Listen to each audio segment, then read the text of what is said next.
Down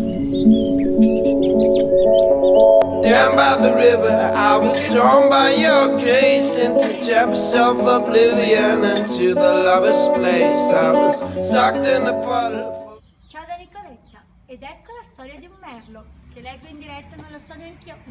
Un vecchio merlo trovò una mollica di pane e volò via portandosela appresso. Visto ciò, gli uccelli più giovani accorsero per attaccarlo.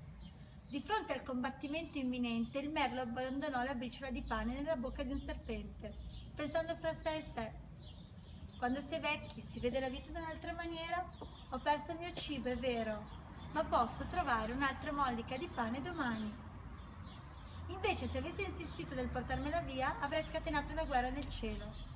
Il vincitore sarebbe sì stato invidiato, gli altri si sarebbero armati per combatterlo. L'odio avrebbe colmato il cuore degli uccelli e questa situazione avrebbe potuto durare per molto tempo.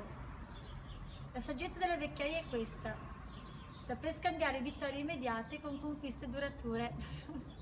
Perché continuo a sorridere in questi giorni? Mamma mia, quanti messaggi che mi stanno arrivando.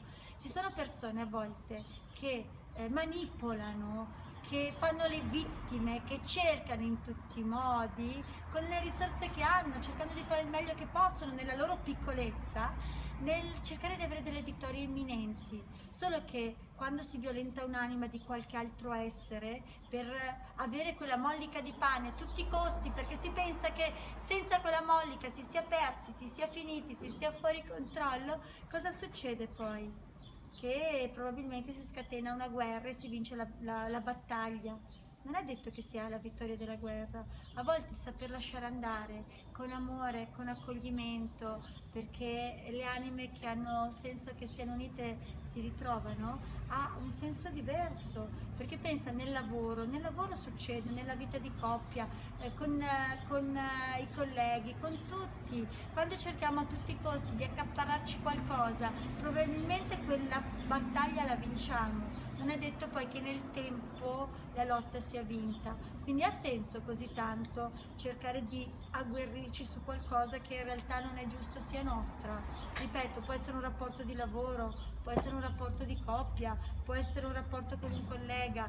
Lascia andare, lascia che sia, perché quello che è giusto che sia per te e che ti fa evolvere viene in modo naturale. Se invece trattieni, magari puoi continuare ad avere quella cosa, ma a livello animico non sarà mai veramente tua, perché con il corpo possiamo essere ovunque, però quello che conta poi è anche dove siamo con la nostra essenza. Se il nostro corpo è dove non è la nostra essenza, prima o poi si crea un frammento d'animo e prima o poi una lezione c'è.